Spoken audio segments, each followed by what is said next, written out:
Hi, hello. Welcome to another episode of Isaiah's Newsstand. It's your host, Isaiah Edwards.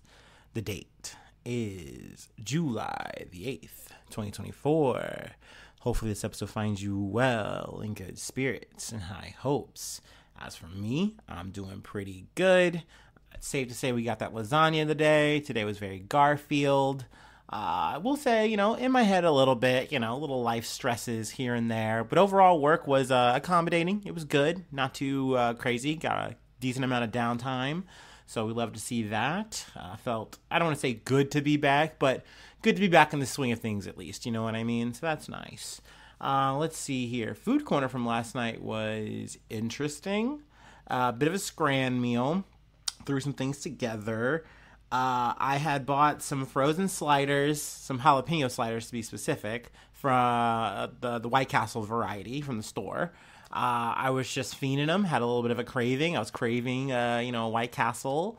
I don't want to say craving a case because I've never in my life had a whole crave case to myself. That's crazy. Maybe split with the friends once or twice, but never a whole thing. Imagine the farts. Whew. But I have noticed that whenever I don't eat them like fresh, like for some reason they tend to be a little bit better on my stomach. So that was nice. That was mission accomplished there. Then I had like 3 potato skins of the TGI F varieties. TGI Fridays. There you go. My bad. But you know what I mean. Are they even still a thing? I don't even know if there's any like TGI Fridays in my local area anymore. I miss them. I miss the Jack Daniel's bourbon sauce. Even though that shit was not that good. Like, it just sounded good on paper, I don't know. But yeah, we had 3 of those things. And then I had some fish sticks. Y'all know I gotta throw in some fish sticks every once in a while. I will say I hate when I am resorted to using my air fryer for fish sticks because the cook out of the air fryer as opposed to out of my deep fryer, it's just night and day. It's not the same. I have the same thoughts and feelings when it comes to chicken and generally most things. Like the only time I like an air fryer over a deep fryer is when I cannot put said item effectively in the deep fryer. You know what I mean? So, that was fine. It was whatever. And then towards the end of the tail end thing, I was like, oh, I still have like a couple of pretzel bites left. Let me just take a handful of those, put those on there too. So yeah, that was the meal. It was weird, but it was fine. It was pretty good. Let's see here. Is there anything else really to report in about? Nope, that's it. Let's go ahead and do our startup and we can get into some news. Actually, wait. I want to say thank you to anyone who has been commenting recently. I appreciate that. I know I say that at the end of every episode, and then I kind of just fuck off, and I don't really check them too often. I don't get good notifications at least YouTube. Tends to be where I get the most comments on my content, on my episodes.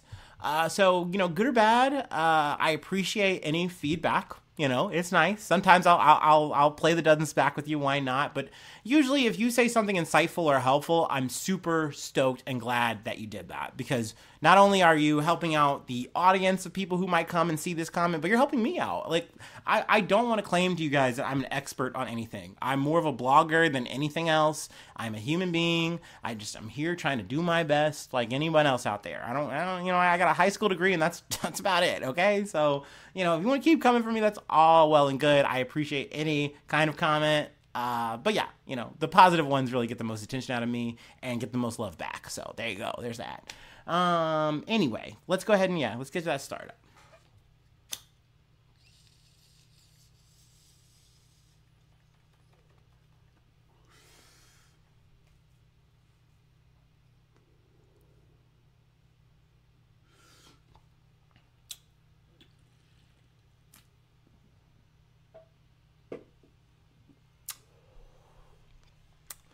All right, from Reuters.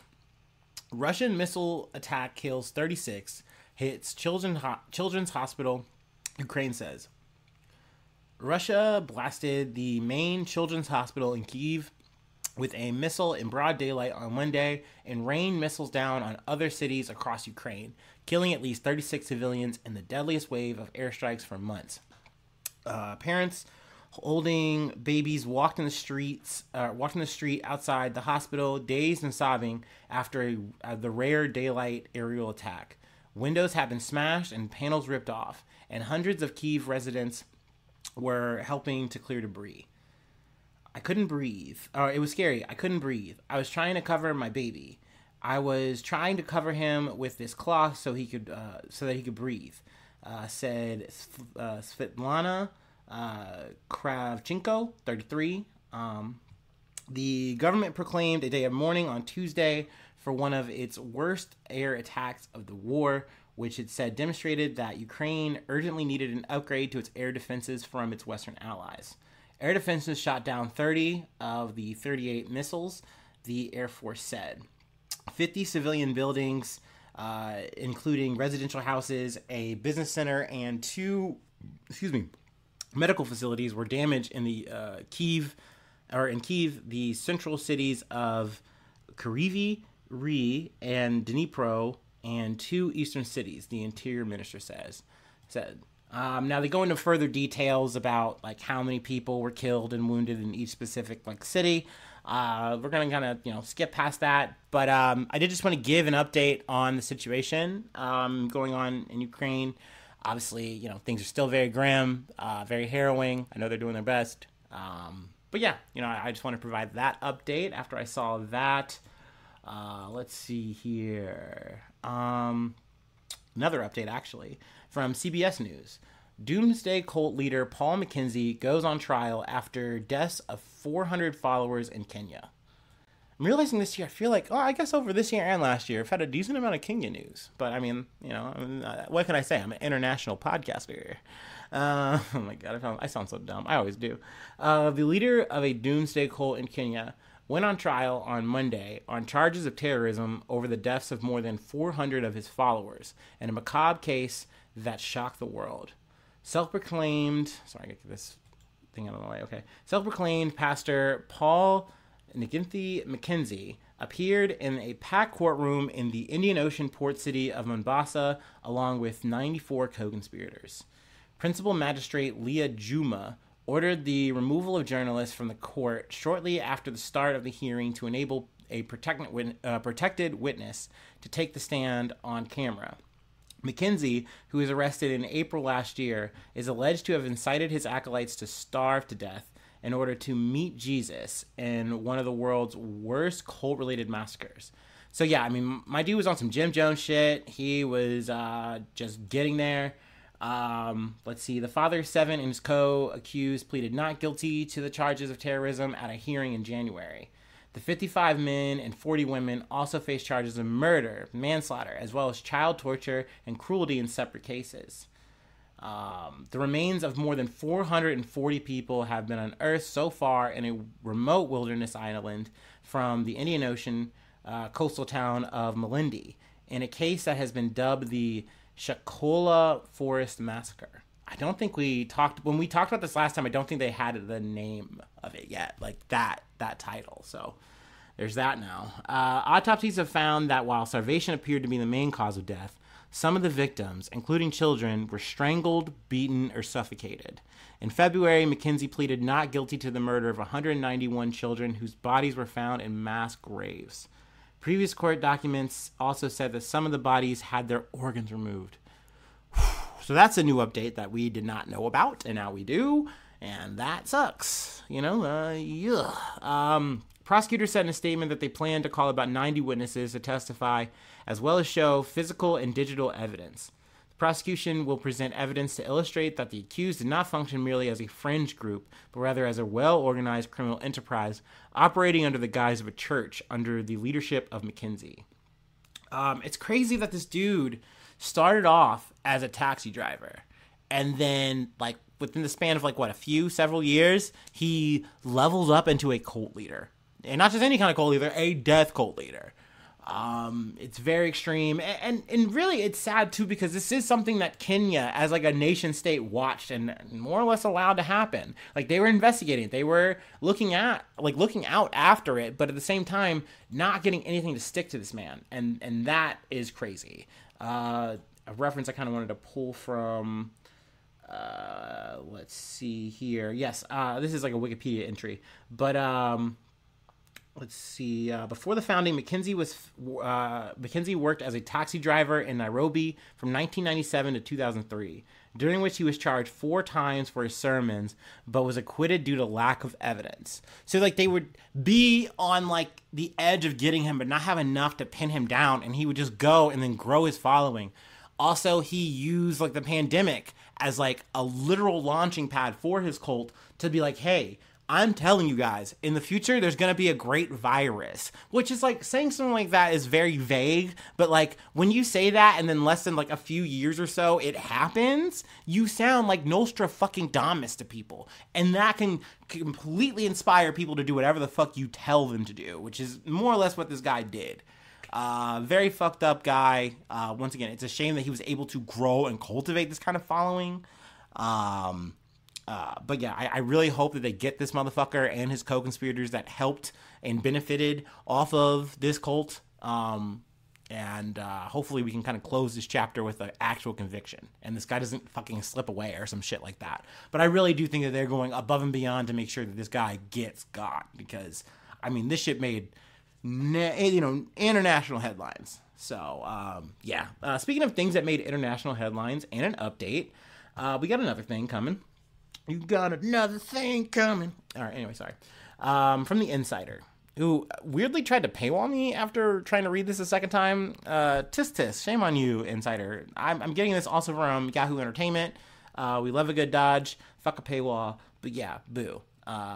Tomato Town for you for that. Fuck. What the fuck? Anyway. The man with 1,000 kids, donor Jacob, his 3 fucking names. Sorry. Donor Jonathan Jacob Meijer denies mixing sperm to see whose babies or who babies would resemble. I hate that sentence. He's demanding Netflix retract the claim. So, this is an interesting update. I didn't know about this. Apparently, this released July 3rd. I might need to, like, break my live streaming vow and, like, actually, get back to television again and watch this for research. But we'll see. We'll see if I'm, how lazy I am this week or whatever. And I think they're only on, like, the 3rd episode. But anyway, let's get into it. The prolific sperm donor, what a fucking start, at the center of Netflix's The Man with 1,000 Kids has denied claims that he mixed his sperm with another donors to see whose babies or who the babies would resemble. The 3-part docuseries, okay, there's 3 parts, which was released on July 3rd, details how parents who used Jonathan Jacob Meijer. Why am I thinking of John Jacob Jingleheimer Schmidt? Fuck. His name is my name too. There's something about cum that I can make off of this, and I'm not going to. As a sperm donor brought a case against him in his native Netherlands for fathering 550 children. In April of 2023, Meijer was banned from donating sperm to his to new parents worldwide. He faces a fine of 100,000, I believe, euros for every future violation of the ban. And I think this is key. Like, this is something that we've talked about before when we initially got acquainted to this guy. He literally was going to sperm bank to sperm bank to sperm bank, doing like whatever he could. He was like going going on, I don't know, like whatever sites they were to like say, hey, I'm trying to give out my sperm. Like he was trying to, like, I don't know, like maybe this guy's like some kind of weird breeding kink or whatever. And let me go ahead and slap some allegedlys or whatever, because this is a guy who's in the habit of trying to lawsuit and do all that kind of shit. But so this adds up to something when you're saying, hey, let's do a sperm roulette, bro. And it makes sense why he would not want a claim like this to be solidified on a Netflix documentary. That makes it so it's like, hey, I try to do a thing that I can't do. I'm trying to make a fucking loophole here to get my sperm out there. No. I didn't do that. That didn't happen. That's a lie. That's what is that? Slander, whatever. So yeah, in the second episode of the series, a woman called Patricia, who says she is Meijer's friend, claims he and another donor named Leon mixed their semen samples together before giving them away to unsuspecting couples on several occasions.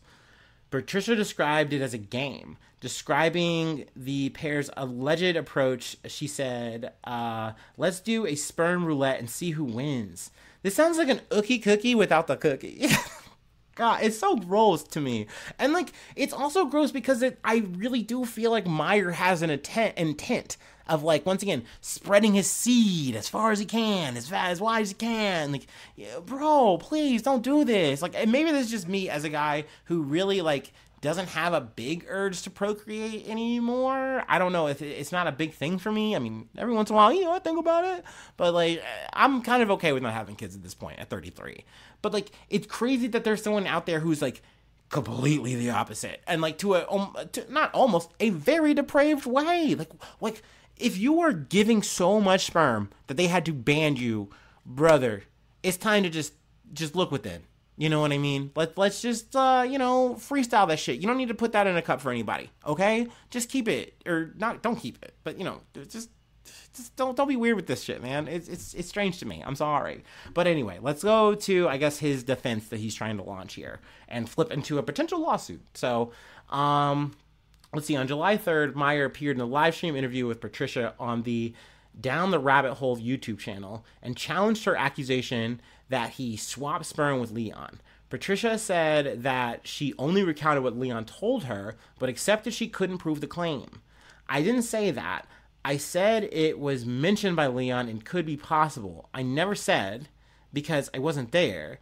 I wasn't there to witness it, Patricia said. On July 4th, Meijer said in a YouTube video that he planned to take legal action against Netflix.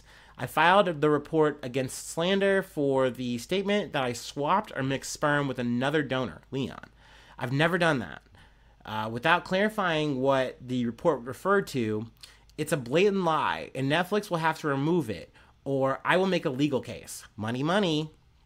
Obviously, he has an accent. I didn't do that, but, whatever. So yeah, I mean, this isn't the first lawsuit that had a big, hey,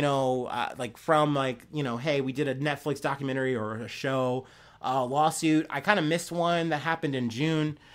Fiona Harvey filed a defamation suit against Netflix over the abuse she faced online after audiences identified her as the person stalker Martha Scott, Jessica Gunning, is based on in Baby Reindeer, which is something I kind of let fly. I didn't watch it. The story seemed interesting.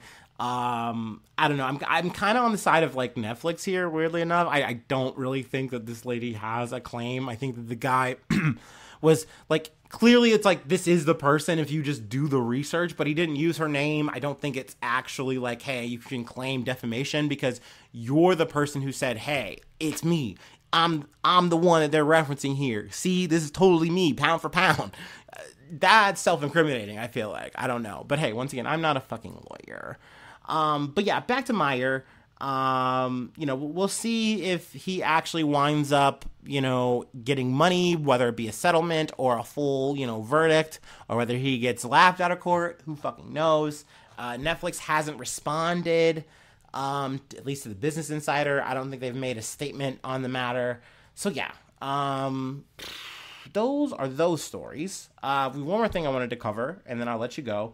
I did want to give a warning that this next one is, domestic abuse. So there's that. Got to do the whole trigger warning when I try to remember it when I can. But yeah, let's go ahead and take our last break, and we'll get into it.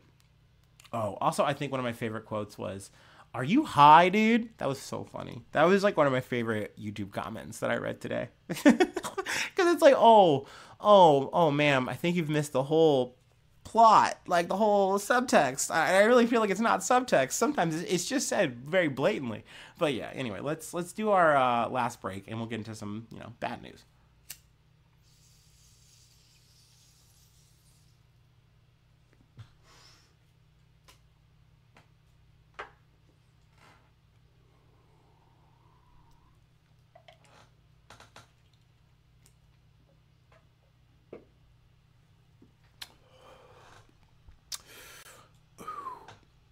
Okay, from the Miami Herald, Catch Me Outside girl shares stalking surveillance video of her being assaulted.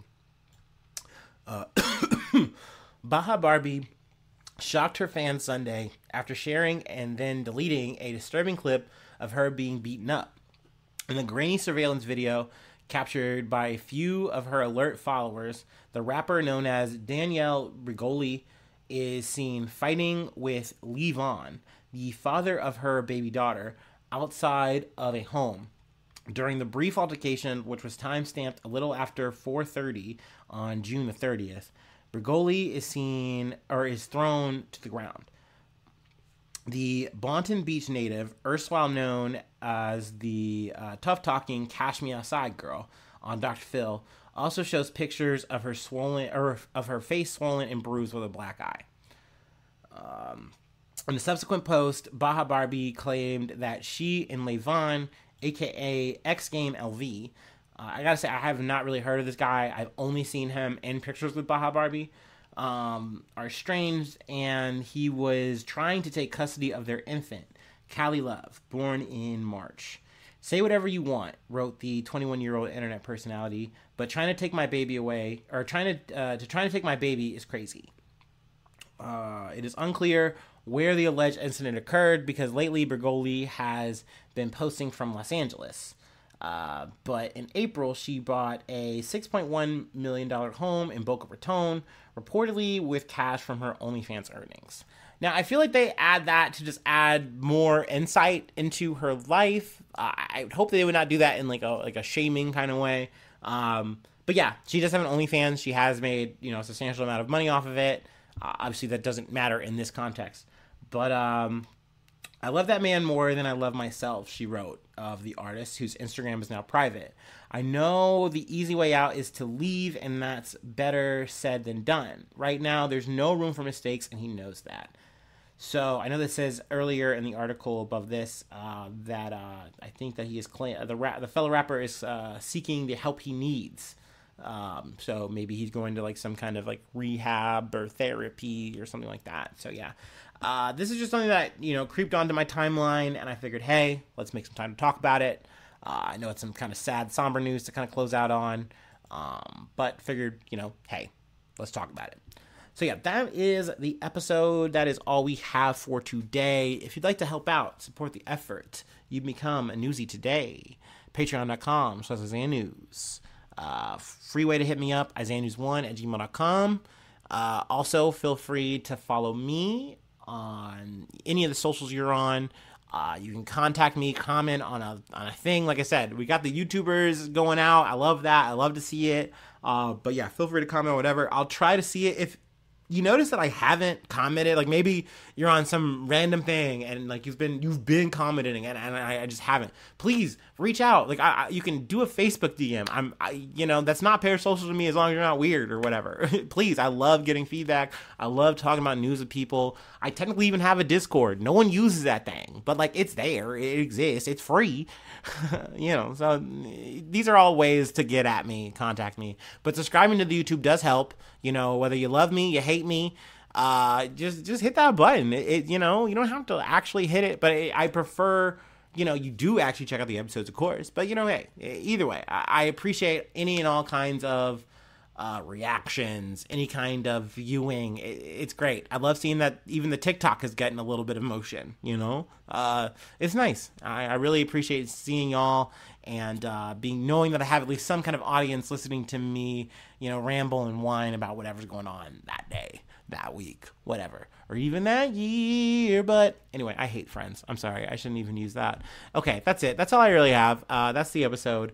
Thanks so much for tuning in. Thanks so much for being a friend. And hopefully I see you soon for some more good news. I love ya. Bye-bye. Mwah.